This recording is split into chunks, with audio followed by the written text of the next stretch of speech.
जम्मू कश्मीर संघ राज्य क्षेत्र के मुख्य सचिव श्री अटल डुल्लू, पुलिस महानिदेशक श्री नलिन प्रभात,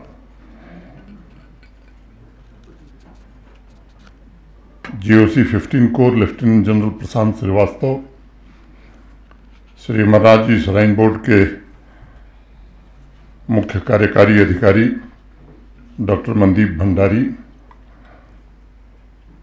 श्राइन बोर्ड के सभी साथी, सभागार में उपस्थित सभी वरिष्ठ प्रशासनिक अधिकारीगण, जम्मू कश्मीर पुलिस के सभी अधिकारी, आर्मी, केंद्रीय अर्धसैनिक बलों के सभी अधिकारी, सभी कैंप डायरेक्टर्स, श्री अमरनाथ जी यात्रा से जुड़े सभी पुलिस ऑफिसर्स, मौसम विभाग के officers, telecom service providers, state तथा नेशनल डिजास्टर रिस्पांस फोर्स के सभी अधिकारी, मेडिकल टीम के सभी डॉक्टर्स, इंजीनियर्स, बैंक के प्रतिनिधि, राजभवन सेक्रेटेरिएट तथा श्राइन बोर्ड के सभी सहयोगी, देवियों, सज्जनों तथा मीडिया के मित्रों, श्री अमरनाथ जी की पावन यात्रा के समापन के पश्चात अगस्त में ही आप सबका अभिनंदन हो, ऐसी परंपरा भी थी और सोचा भी ऐसा गया था, लेकिन मॉडल कोड ऑफ कंडक्ट की वजह से उसे स्थगित करना पड़ा। भारत निर्वाचन आयोग ने अनुमति नहीं दी, इसके कारण वो कार्यक्रम नहीं हो सका। कार्यक्रम में देरी अवश्य हुई है, लेकिन सभी सर्विस प्रोवाइडर्स, बहादुर जवानों, स्वच्छता कर्मियों और सभी अधिकारियों के प्रति कृतज्ञता की भावना में न पहले कमी थी और न आगे कभी कमी रहेगी। साथ ही मैं जम्मू कश्मीर के हर एक नागरिक, लंगर, वॉलंटियर्स, समाज सेवी संस्थाओं, सभी धर्मों के रिलीजियस लीडर्स, व्यापारी प्रतिनिधियों, सेवा कार्य में जुटे हुए सभी साथियों का भी सार्वजनिक रूप से इस यात्रा को सफल बनाने के लिए जो अप्रतिम योगदान उन्होंने दिया है, अभिनंदन करना चाहता हूँ। 5000 वर्ष पूर्व हमारी संस्कृति ने राष्ट्र को दो विशेषताओं पर बहुत ही बल दिया। पहला, विविधता में एकता की शक्ति और दूसरा, सेवा का महत्व। हमारे पूर्वजों ने कहा कि भाषा, संस्कृति की तमाम विशेषताओं के बावजूद इस राष्ट्र का मन एक है, इस राष्ट्र का लक्ष्य एक है और वह लक्ष्य है सेवा का। और इसीलिए महाभारत में धर्मराज युधिष्ठिर ने घोषणा भी की कि न तो हम कामये राज्यम न स्वर्गम न पुनर्भवम कामये दुख तप्ता नाम प्राणी नामार्ति नाशनम।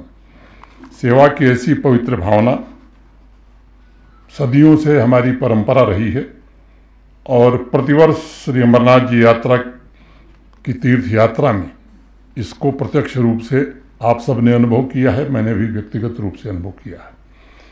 इस तीर्थ यात्रा से जुड़ा प्रत्येक व्यक्ति किसी न किसी रूप में धर्म और सेवा के आचरण का सर्वोच्च उदाहरण हमारे सामने प्रस्तुत करता है। इस वर्ष 32,000 से ज़्यादा पोनी वाले, पिट्ठू वाले और पालकी वालों ने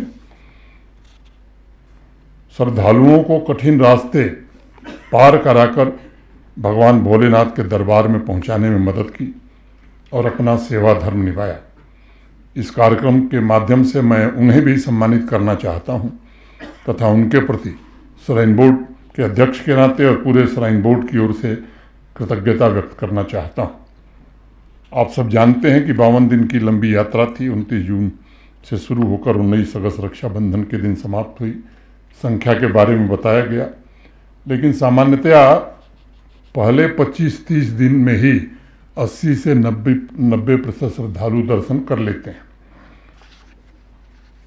7,000 से ज़्यादा उन सफाई कर्मियों का भी मैं हृदय से अभिनंदन करता हूं, जिन्होंने दिन रात समर्पित भाव से अपने नियत कर्म का निर्वहन करके भगवान भोलेनाथ तक पहुंचने के मार्ग को साफ सुथरा रखा।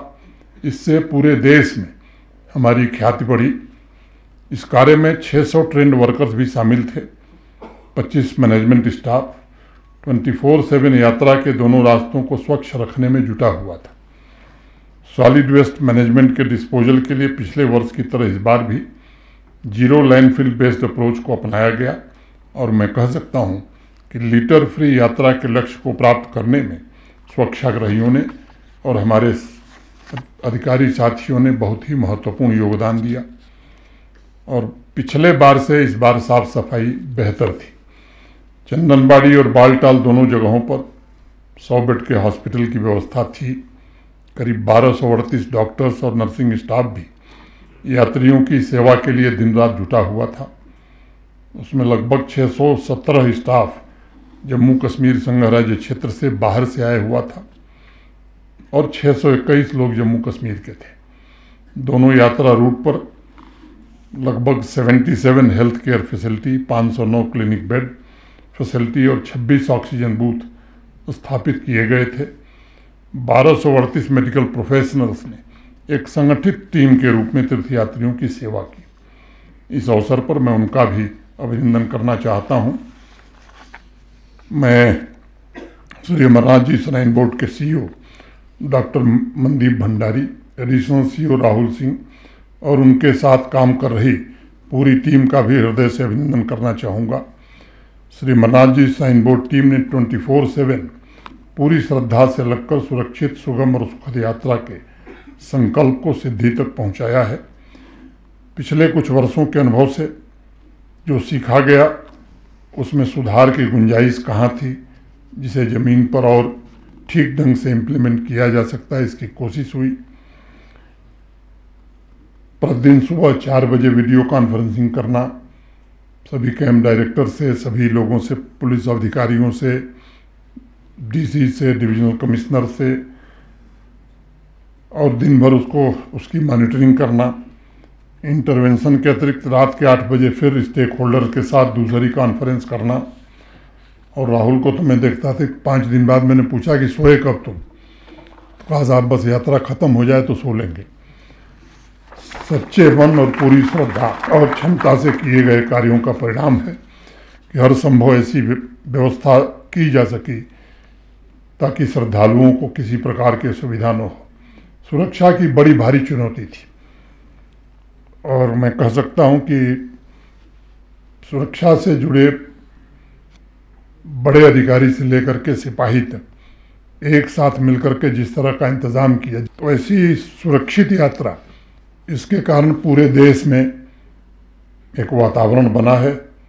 यात्रा हजारों साल पुरानी हमारी आध्यात्मिक विरासत और सर्वधर्म समभाव के मूल्यों का प्रतीक है। 52 दिन की बाबा बर्फानी की यात्रा ने आवाम में प्रेम और सौहार्द का संदेश तो दिया ही है, साथ साथ लोगों के मन में एक नई उमंग, नई आशा, नया विश्वास जागृत किया है। सभी पंथ के लोगों ने इस भावना का अटूट हिस्सा बनकर के इस यात्रा को सफल बनाने में काम किया। मैं फिर से जम्मू कश्मीर पुलिस, आर्मी, केंद्रीय सुरक्षा बलों के एक एक अधिकारी और एक एक जवान का हृदय से अभिनंदन करना चाहता हूं। हजारों सुरक्षाकर्मी इस यात्रा को सफल बनाने के लिए अपने कर्तव्यों के प्रति सजग थे। जिस भी विभाग के हमारे वरिष्ठ अधिकारी हों या कनिष्ठ अधिकारी हों, जो भी आवश्यकता होती थी, मैं समझता हूं कि उच्च प्राथमिकता के आधार पर इस यात्रा को सफल बनाने के लिए उन सब ने सहयोग दिया। हमारी संस्कृति में कामना की गई है कि वयम राष्ट्रे जागरियाम पुरोहितः, हम राष्ट्र के लिए आगे स्थित होकर जागते रहें। यह भावना पूरी यात्रा के दौरान देखने को मिली। कोई किसी नाके पर खड़ा ट्रैफिक की व्यवस्था संभाल रहा था, तो कोई सुनसान एक चोटी पर मुस्तैदी से लोगों की रक्षा में लगा था। कोई बुजुर्ग आदमी को सहारा देकर के बाबा तक पहुंचाने का काम कर रहा था। श्रद्धालुओं को किसी प्रकार की असुविधा न हो, उनकी यात्रा में कोई भी विघ्न या व्यवधान न उत्पन्न हो, इसकी हर मुमकिन कोशिश आप सबने की है। मैं कर्तव्यों के प्रति आप सबकी निष्ठा को नमन करता हूं।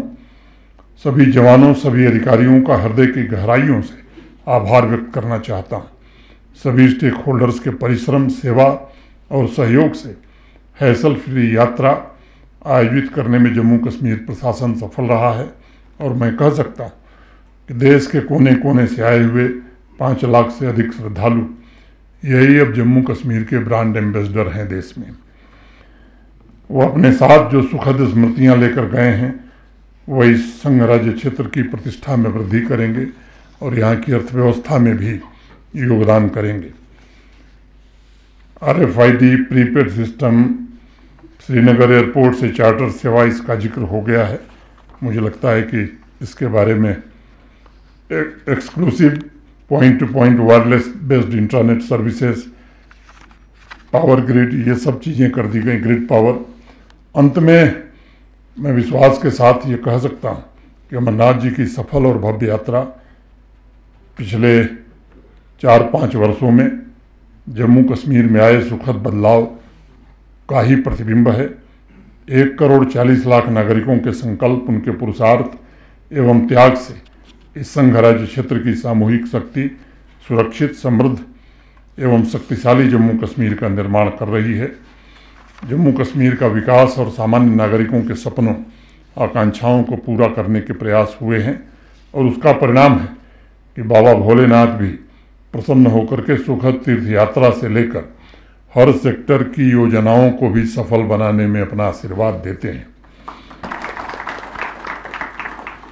ऋग्वेद में हमारे यहाँ कहा गया कि समानी वो आकुति ही समाना हृदयानि वह समानमस्तु वो मनो यथा वह सुसाहित। अर्थात हमारा उद्देश्य एक हो, हमारी भावना सुसंगत हो, हमारे विचार एक हों।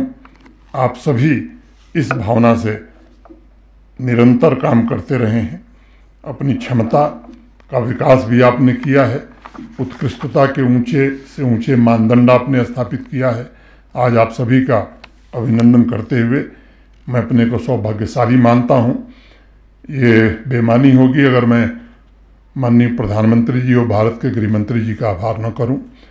पिछले 3 वर्षों से मैं देख रहा हूं कि जब भी यात्रा होती है, चाहे वो सुरक्षा से संबंधित मामले हों या संसाधनों से संबंधित मामले हों, जो भी आवश्यकता रही है, खुले मन से माननीय प्रधानमंत्री जी ने और माननीय गृह मंत्री जी ने मार्गदर्शन भी किया है, सहयोग भी किया है। मैं फिर से आप सबका हृदय से अभिनंदन करते हुए आपको बहुत बहुत धन्यवाद देते हुए बाबा भोलेनाथ के चरणों में प्रणाम करके अपनी बात खत्म करता हूँ। जय हिंद।